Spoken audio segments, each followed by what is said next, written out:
1970 में शुरू की गई श्वेत क्रांति का उद्देश्य न केवल हमारे देश में दूध उत्पादन को बढ़ावा देना था, बल्कि किसानों को सशक्त बनाना भी था।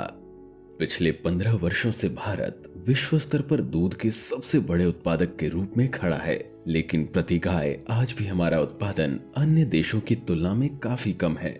आज भी हमारे देश में डेयरी उद्योग का बड़ा हिस्सा असंगठित है, जिस कारण इस क्षेत्र में प्रौद्योगिकी प्रगति न्यूनतम रही है। प्रौद्योगिकी की कमी के कारण कई छोटे किसानों को दूध का सही दाम नहीं मिल पाता है। साथ ही प्रशिक्षक एवं पशु चिकित्सकों की कमी भी एक बड़ी चुनौती रही है। हमारे राज्य झारखंड में भी किसानों को काफी लंबे वक्त तक इस समस्या का सामना करना पड़ा, किंतु 2014 में मेधा डेयरी की शुरुआत इनके लिए एक अनमोल सौगात लेकर आई।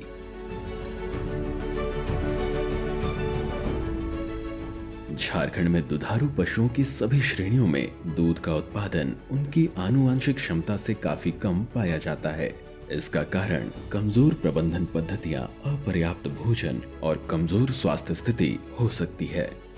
दुधारू पशुओं की आनुवंशिक क्षमता और दूध उत्पादन प्रदर्शन का यह व्यवहार मुख्यतः पशु स्वास्थ्य प्रबंधन प्रथाओं जैसे संतुलित आहार, प्रजनन, अच्छा आवास और उचित स्वास्थ्य देखभाल जैसे कारकों पर निर्भर करता है। झारखंड मिल्क फेडरेशन झारखंड के किसानों के लिए उत्पादकता वृद्धि और पशुपालन से जुड़ी तमाम गतिविधियों का रणनीतिक कार्यान्वयन कर रहा है। इसे वर्तमान जरूरतों के अनुसार चरणबद्ध तरीके से आयोजित किया जाता है। इसके अंतर्गत किसानों के लिए डेयरी सहकारी विकास कार्यक्रम में पशु स्वास्थ्य को बढ़ावा देने और दुधारू पशुओं के उत्पादन में वृद्धि के लिए इनपुट सेवाएं देना शामिल है।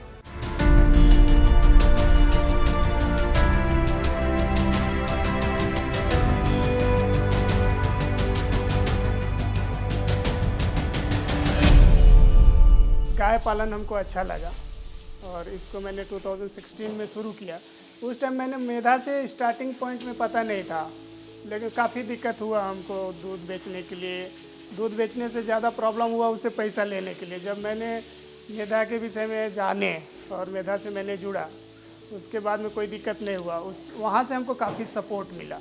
पहली बात है, हरा चारा के लिए भी उतना हमको पता नहीं था और गाय के विषय में बिल्कुल ही पता नहीं था, लेकिन जब मेधा से जुड़ गए तो उन्होंने हमको काफ़ी सपोर्ट किए और अभी तक उसी से जुड़े हुए हैं। कोई पेमेंट प्रॉब्लम नहीं है, किसी तरह का दिक्कत नहीं है। फीड भी हमें मेधा से ही मिलता है, मतलब A to Z आपको मेधा से मिल जाएगा। समय के साथ किसान डेयरी फार्मिंग की तरफ अपना झुकाव दिखा रहे हैं। इनके इस झुकाव को सरकार का सहारा भी बखूबी मिला है। सरकार द्वारा चलाई जा रही पशुधन योजना के अंतर्गत कई किसानों को अनुदानित दर पर गाय दी गई है। इस योजना के जरिए कई किसान रोजगार से जुड़ पाए और कई किसानों को अपना व्यवसाय बढ़ाने में मदद मिली। तो बीएमसी में जो दूध लेते हैं वो हमें बताए कि पशुधन, मुख्यमंत्री पशुधन योजना आया है, उससे गाय मिल रही है हमें। तो हम लोग भी फॉर्म भरे थे, उसमें से हमें मुख्यमंत्री पशुधन योजना से ये गाय मिला है। उसमें से पहले का एक बाछी है, वो 1.5 साल की हो गई है। फिर दूसरी बार में ये बाछी दी है, ये छोटी सी, ये इससे हम लोग अभी दूध निकाल रहे हैं और बीएमसी में दे रहे हैं। मुख्यमंत्री गाय दे हो हमके एक ठो, हमार गाय भी हो 5-6 ठो। दूध तो अभी कितना 10-12 किलो तो हम दूध लिया। गौपालन की सबसे बड़ी खासियत ये है कि जितना महत्व गाय द्वारा दिए जाने वाले दूध का है, उतना ही महत्व उसके गोबर का भी है। मेधा ने इसे हरित ऊर्जा पर निवेश करने के एक सुनहरे अवसर के रूप में देखा। पर्यावरण एवं सतत विकास के प्रति मेधा की प्रतिबद्धता का उदाहरण गांव के सैकड़ों घरों में बायोगैस संयंत्र की स्थापना है। यह प्लांट गाय के गोबर को ईंधन के रूप में उपयोग करके खाना पकाने और प्रकाश व्यवस्था के लिए ऊर्जा का एक स्वच्छ और नवीकरणीय स्रोत प्रदान करता है।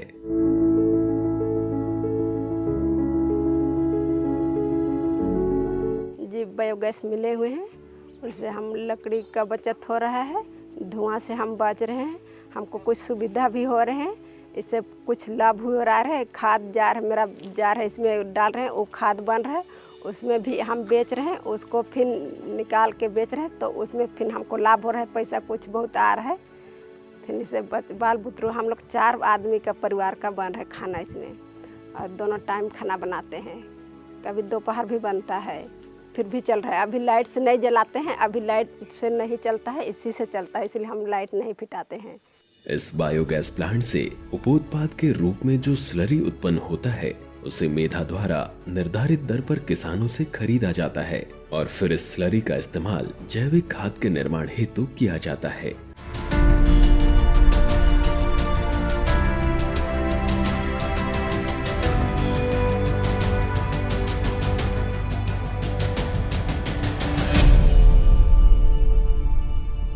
ये इसी मीटर है, इससे हम स्लरी की क्वालिटी देखने के लिए तो इसका फ्रेशनेस देखते हैं।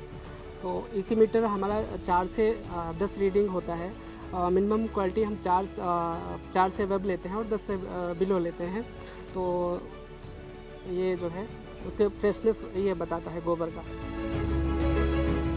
ये हैंड रिफ्रैक्टोमीटर है, इससे स्लरी की सॉलिड का पता करते हैं, कितना सॉलिड परसेंटेज है इसमें।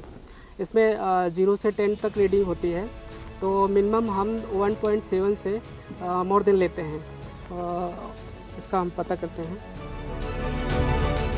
इसकी रीडिंग 2.1 आई है, तो स्लरी लेने के लिए बेहतर है।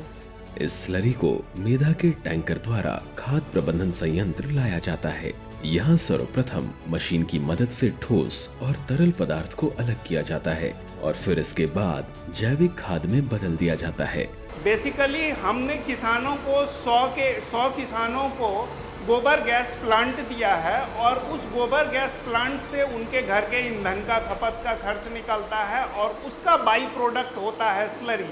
वो स्लरी खरीदा जाता है झारखंड मिल्क फेडरेशन द्वारा, उनका एक आय मिलती है किसानों को और वो स्लरी यहाँ आने के बाद इसे प्रोसेस किया जाता है।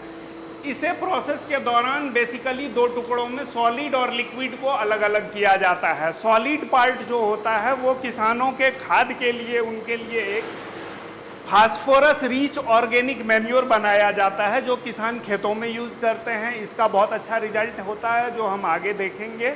और लिक्विड पार्ट जो होता है उससे किसानों के खेतों में यूज करने के लिए अलग अलग उत्पाद बनाए जाते हैं, जैसे रूट गार्ड जो किसान पौधों के जड़ में देते हैं, जड़ की समृद्धि के लिए। एक माइक्रो न्यूट्रिएंट रिच लिक्विड बनाया जाता है जो किसानों के बाकी पौधों के बाकी पार्ट में उनके संवर्धन में कार्य आती है। ये पोषक तत्वों से भरपूर उर्वरक फसलों को पोषण देते हैं और इसके द्वारा टिकाऊ कृषि पद्धतियों को बढ़ावा मिल रहा है। मेघा डायरी से 20 डिसमिल का खेती किया हूँ और इधर रासायनिक खाद से 20 डिसमिल का खेती किया हूँ, जिसमें दोनों में फ़र्क तो दिखाई दे रहा है। पैदावार में भी काफ़ी ज़्यादा इधर मेघा डायरी तरफ से जो लगाए हैं खाद उसमें ज़्यादा पैदा हुआ है और इधर रासायनिक खाद से जो लगाए हैं उसमें थोड़ा तो कम हुआ है। मेधा का योगदान सिर्फ संसाधन उपलब्ध कराने तक ही सीमित नहीं है, यह शिक्षा और प्रशिक्षण के माध्यम से किसानों को सशक्त बना रहा है। यहाँ होटवार स्थित मेधा डेयरी प्लांट परिसर में एक बोटैनिकल उद्यान और पशु फार्म संचालित किया गया है, जहाँ किसानों को उनकी गायों के स्वास्थ्य, आहार, हरा चारा एवं हर्बल उपचार आदि के बारे में प्रशिक्षित किया जाता है। ये हमारा डेमोन्स्ट्रेशन फार्म है जहाँ पे हम लोग किसानों को प्रशिक्षण के समय लाते हैं और उनको यहाँ जो भिन्न भिन्न किस्म के चारा वगैरह उगाए जाते हैं उनकी हम जानकारी देते हैं। तो लगभग पिछले समझिए 9 सालों में हमारे 25,000 से भी ज़्यादा इस तरह के किसान इस केंद्र में आकर के जो हैं प्रशिक्षित हो चुके हैं। उनको हम लोग यहाँ से भिन्न भिन्न किस्म की जो है क्रॉप्स की कटिंग, सीड्स वगैरह सब हम देते हैं। नेपियर ग्रास वगैरह भी काफ़ी पॉपुलर हो रहा है इस क्षेत्र में, क्योंकि उसकी फसल काफ़ी तेज़ी से ग्रो होती है और साल भर वो उगता है और किसान को हरा चारा जो है वो इसकी उपलब्धता होती है।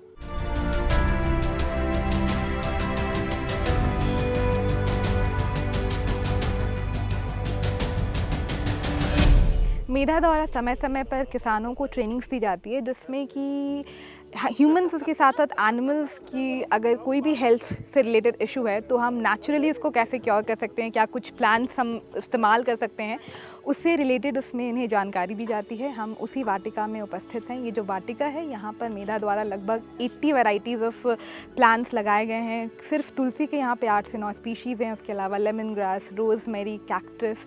एक छोटा सा फार्म भी है जहाँ पर जर्सी और देसी दोनों गाय यहाँ पर हैं। तो बेसिकली जो ट्रेनिंग्स यहाँ पर किसान को जब दी जाती है तो उन्हें यहाँ पर विज़िट के लिए लाया जाता है ताकि वो प्रैक्टिकली समझ भी सकें कि किस तरीके से प्लांट्स का वो इस्तेमाल कर सकते हैं हेल्थ ट्रीटमेंट में। उसके साथ ही गाय जो यहाँ पर है उनको कैसे चारा दिया जाता है उसके बारे में भी उन्हें जानकारी दी जाती है।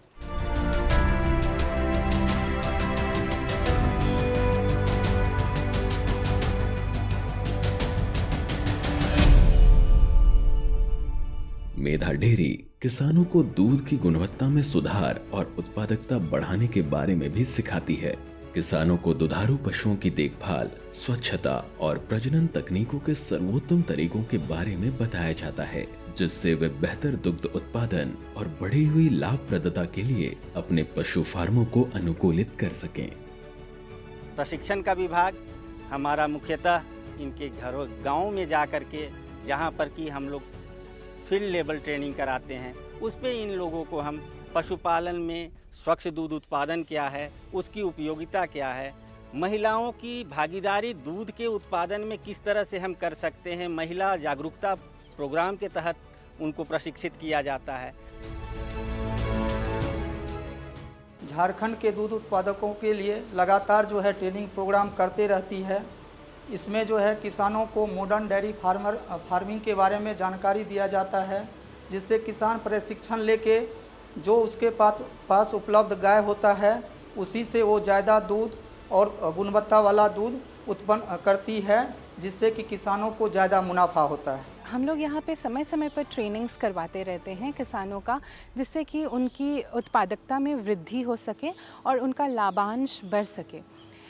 हम लोग यहाँ पे बताते हैं टीकाकरण के बारे में, कीड़े का दवाई देने के बारे में और साथ ही साथ कैसे दूध का रेट हम लोग बढ़ा सकें। जो ज़रूरी इन्फॉर्मेशन है वो उनको लिखने के लिए कहते हैं या फिर वीडियोज़ के द्वारा भी उनको ये सब जानकारियाँ हम लोग देने की कोशिश करते हैं।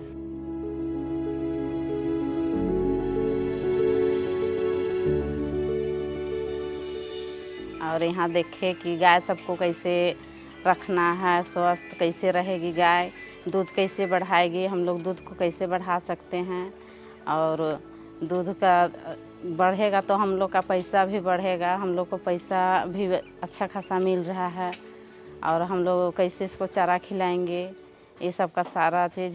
जैसे गाय का बीमारी के बारे में भी बतलाया गया हम लोग को कि गाय का थनहल होता है तो हम लोग कैसे उसको अपने से दवा हुआ करेंगे, कैसे उसको लगाना है, ये सब का बारे में बतलाया गया। थनैल के बारे में बताया गया कि घरेलू उपयोग कैसे करते हैं, एलोवेरा और चूना और हल्दी का पेस्ट बना के लगाए जाते हैं और गाय को कैसे रख रखाव करते हैं उसके बारे में बताया गया।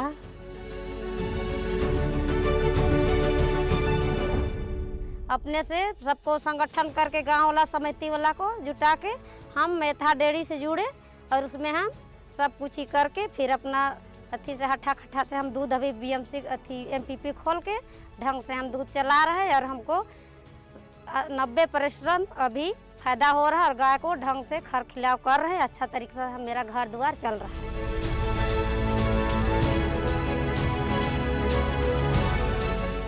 हम लोग यहाँ ट्रेनिंग के लिए आए हैं। ट्रेनिंग में हम लोग को बहुत कुछ सिखाया गया है, उसको हम लोग कैच किए हैं और जैसे कि गाय के बारे में बहुत सारा बीमारी के बारे में बताए हैं। कुछ जैसे कि हम लोग को दिक्कत होता है कि गाय का दूध में रेट नहीं आता है, उसके बारे में पूछे तो डॉक्टर बताएं और हरा चारा दीजिएगा अच्छा से तो ठीक से देंगे, इसे कह के बोला गया है। तो हम लोग जो चीज़ कैच किए हैं उसको जाके करेंगे और हर एक किसान जो नहीं आए हैं उसको भी बताएंगे। पशुओं में दूध उत्पादन की वृद्धि उन्हें मिलने वाले चारे पर निर्भर है। पशु की अच्छी सेहत और उन्हें सही प्रकार के पोषक तत्व मिल सके, ये सुनिश्चित करने के लिए मेधा द्वारा 2 अहम प्रयास की शुरुआत की गई है। इनमें पहला है किसानों को हरे चारे की महत्ता से अवगत करा के उन्हें अपने पशुओं को हरा चारा खिलाने के लिए प्रोत्साहित करना एवं किसानों को मेधा द्वारा हरा चारा लगाने के लिए बीज उपलब्ध करा के हरे चारा की उपलब्धता सुनिश्चित कराना। डेयरी पालन में पशुओं के लिए हरा चारा का बहुत महत्व है। इसके लिए मेधा डेयरी के माध्यम से हमारे दूध उत्पादक भाइयों के लिए समय समय पर अलग अलग चारा बीज उपलब्ध कराए जाते हैं। जैसे बरसात में लगाने के लिए मक्का में अफ्रीकन टाल वैरायटी और संकर प्रजाति की किस्म उपलब्ध कराए जाते हैं। बरसात में आपको काउपी, इसी 27-16 ये वैरायटी उपलब्ध कराई जाती है। ठंडा ऋतु में हम जई का ओट जिसको बोलते हैं उसको उपलब्ध कराते हैं। जेचो 822 किस्म की प्रजाति को उपलब्ध कराते हैं। बाजरा बीज उपलब्ध कराते हैं और साथ साथ में उसके साथ बहुवर्षीय चारा फसल को उपलब्ध कराते हैं।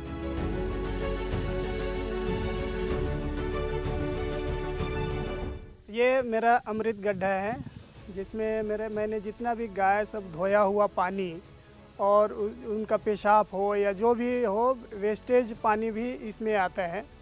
ये पूरा सिस्टम से लगाया हुआ है और मैंने इसी से 2.5 एकर्स में घास लगाया हुआ है और इसी से सिंचाई करते हैं। आदमी बहुत कोई बोल रहे थे कि आप बेनिफिट नहीं कर सकते हो गाय में, लेकिन जब मैंने ये सब किए हैं, घास का मेन खेती करना शुरू किया तो उससे जो बेनिफिट होता है हम सोच भी नहीं सकते थे कि इसमें इतना इनकम कर सकता हूँ और आज के दिन में मैं अच्छा इनकम कर रहा हूँ।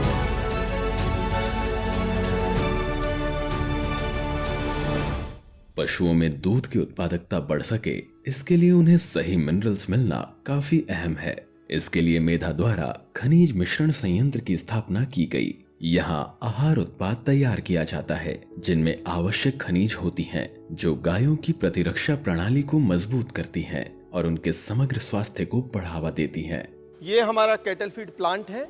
इसके अंदर हम 2 तरह के कैटल फीड बनाते हैं। 2 वेरिएंट है बेसिकली, दोनों ही BSI टाइप 2 ही वेरिएंट में बनाते हैं हम। एक का नाम दिया हुआ है हमने मेधाधान हाई प्रो, दूसरा है मेधाधान गोल्ड। मेधाधान हाई प्रो के अंदर स्पेशलिटी क्या है कि उसके अंदर जो हम इंग्रेडिएंट डालते हैं, जो DOMC है, डी ऑयल मस्टर्ड केक, उसको हम ट्रीट करके डालते हैं। 70 से 80%, 7 से 8% के लगभग उसमें ट्रीटेड DOMC डालते हैं, जिससे क्या है पशु के दूध उत्पादन में बहुत ही अच्छा वृद्धि होता है। दोनों ही यदि वेरिएंट की बात करें हम तो एक में जो हमारा मेधाधान गोल्ड है उसमें 20% प्रोटीन रखते हैं हम, और जबकि हाई प्रो के अंदर हम 22% प्रोटीन रखते हैं। हाई प्रो में हम 4% फैट रखते हैं, गोल्ड में हम 3% फैट रखते हैं। तो हमारा किसान है जो अमूमन 90 से 95% तक ये हाई प्रो ही खरीदता है। उसका कारण ये है कि उसके दूध में बहुत ही बढ़िया वृद्धि होती है। उसका रीज़न है कि हम उसके अंदर ट्रीटेड DOMC डालते हैं।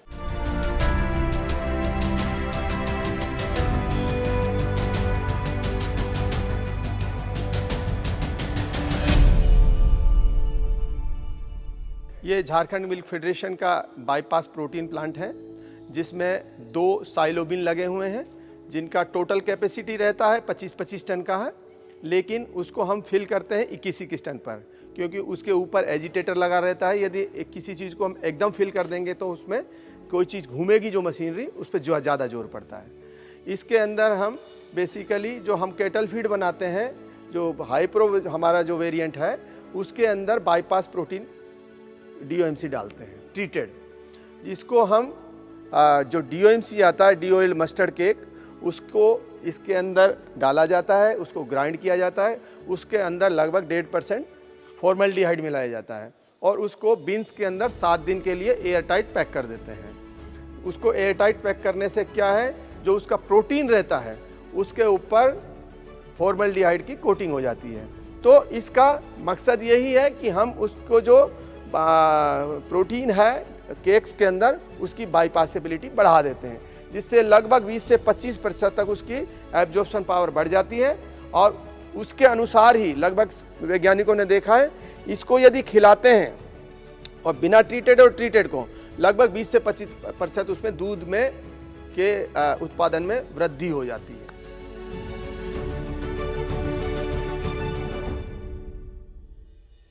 ये हमारा मिनरल मिक्सचर प्लांट है। जैसा कि हर एनिमल्स में, ह्यूमन बीइंग में भी और पशुओं में भी लगभग 16 तत्व ऐसे पाए गए हैं जो हमारे शरीर के लिए जरूरी होते हैं, जिसमें से 3 तत्व भगवान ने फ्री में दे दिया है, जैसे कार्बन, ऑक्सीजन और हाइड्रोजन। पानी से और सांस से मिल जाते हैं तीनों। बाकी जो 13 तत्व जरूरी में बच गए उनको आपको सप्लीमेंट करना होगा, हमारे लिए भी, पशुओं के लिए भी। तो हमने ये एक मिनरल मिक्सचर बनाया है। इसकी सबसे बड़ी खासियत ये और होगी कि जो ये मिनरल मिक्सचर हमने बनाया है ये झारखंड राज्य क्षेत्र स्पेसिफिक है।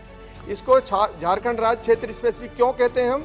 एनडीडीबी ने आज से 8 साल पहले पूरे झारखंड के हर एक ब्लॉक से, चारों कॉर्नर से एक एक गांव को सेलेक्ट किया, स्ट्रेटिफाइड करके।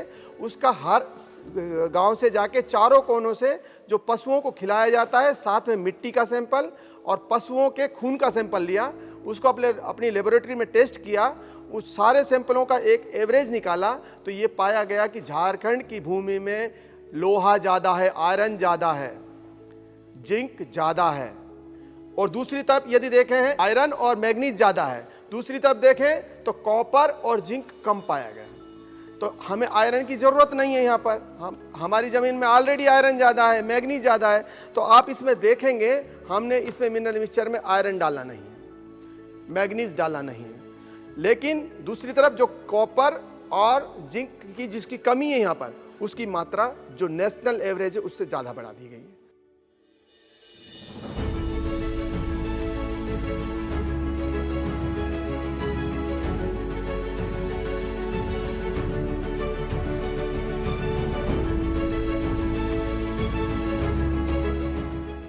विश्व का सबसे बड़ा दूध उत्पादक होने के बावजूद सरकारी आंकड़ों के मुताबिक भारत में दूध उत्पादन का औसत महज 3 लीटर प्रति पशु है। वैज्ञानिक और समग्र तरीके से स्वदेशी पशुपालन और संरक्षण को बढ़ावा देने एवं देसी नस्लों की उत्पादकता बढ़ाने के लिए राष्ट्रीय गोकुल मिशन के अंतर्गत ABIP परियोजना की शुरुआत की गई। ये परियोजना NDDP संचालित कर रही है और झारखंड दुग्ध महासंघ इसमें ग्रामीण स्तर पर कार्यरत है। ABIP IVF ET प्रोजेक्ट जो अभी चल रही है झारखंड राज्य में, वो जो है राष्ट्रीय गोकुल मिशन के द्वारा जो है संचालित हो रही है NDDB के माध्यम से। और इस प्रोजेक्ट को इम्प्लीमेंट झारखंड मिल्क फेडरेशन कर रही है गांव लेवल पे। इस प्रोजेक्ट की खासियत ये है कि 7 दिन का सॉर्टेड सीमेन का यूज किया जाता है। सॉर्टेड सीमेन जो है अच्छे नस्ल का सांड के वीर्य को X क्रोमोजोम को सेग्रीगेट करके Y क्रोमोजोम को सेग्रीगेट करते हैं, जिससे कि सॉर्टेड सीमेन का कहने का मतलब हमारा ये है कि अगर Y क्रोमोजोम को सेग्रीगेट करते हैं तो उसमें चांसेज होता है 90% जो है बाछी होने का। तो इसमें हम लोग क्या करते हैं कि गांव लेवल पर मीटिंग करके किसान के यहाँ जाके उनके गाय का सिलेक्शन करते हैं। उसका हमारा 2-3 पैरामीटर्स होता है कि एक तो मतलब हीफर होना चाहिए जो कि मैच्योर है, और वैसी गाय जो बच्चा दी हुई है कम से कम 3 महीना की हो और वो 3 या 4 लैक्टेशन का हो।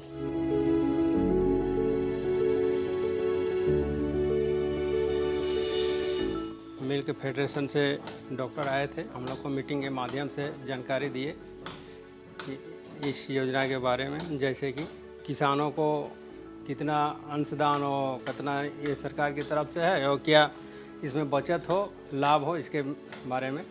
गाय बन जाती है भ्रूण प्रत्यारोपण के द्वारा तो हम लोग को बचत तो होगा। 3 गाय दूध देगी, वो एक ही गाय में दूध हम लोग को निकाल लेंगे, वो खर्चा कम होगा हम लोगों को और दूध ज़्यादा प्राप्त होगा। यदि पिछले 50 वर्षों में कृषि के विकास को देखा जाए तो हरित क्रांति का हिस्सा 13.23% है, लेकिन दूध का योगदान 25% है। डेयरी ने हमारे देश के लाखों गरीबों को आजीविका प्रदान की है और कई लोगों के लिए तो यह आजीविका का एकमात्र स्रोत है। देश में दूध उत्पादन सालाना 6% से अधिक की दर से बढ़ने का अनुमान है। ग्रामीण क्षेत्र में आर्थिक संरचना को मजबूत करने में दुग्ध उत्पादन का महत्वपूर्ण योगदान है। गांव में हो रहे दुग्ध उत्पादन को बढ़ावा देने के लिए आज सरकार की मदद से मेधा द्वारा कई तरह के डेयरी योजनाओं के विकास पर काम किया जा रहा है।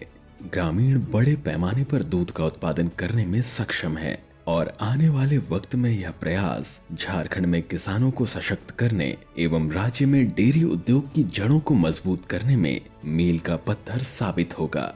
2014 में झारखंड में जिस श्वेत क्रांति की शुरुआत मेधा डेयरी से हुई थी, उसने आज एक बड़ा ही लंबा सफर तय कर लिया है। आज झारखंड के लाखों घरों में मेधा के प्रोडक्ट्स एक आम बात बन चुके हैं और हज़ारों ऐसे किसान हैं जो इससे जुड़कर लाभान्वित हो रहे हैं। तो इसी के साथ मेधा डेयरी का जो ये सफ़र है वो अपने अंतिम पड़ाव पर आ चुका है, लेकिन मुझे लगता है कि मिल्क प्रोडक्ट्स के प्रति जो मेरा प्रेम एक बार फिर से उमड़ा है उसकी बस ये शुरुआत है। हम उम्मीद करते हैं कि इस सफ़र के ज़रिए सुबह सुबह हमारे टेबल पे जो दूध और उसके प्रोडक्ट्स आते हैं उसके जर्नी को आप बेहतरीन तरीके से समझ पाए हों। इसी के साथ अब हमें दीजिए इजाज़त।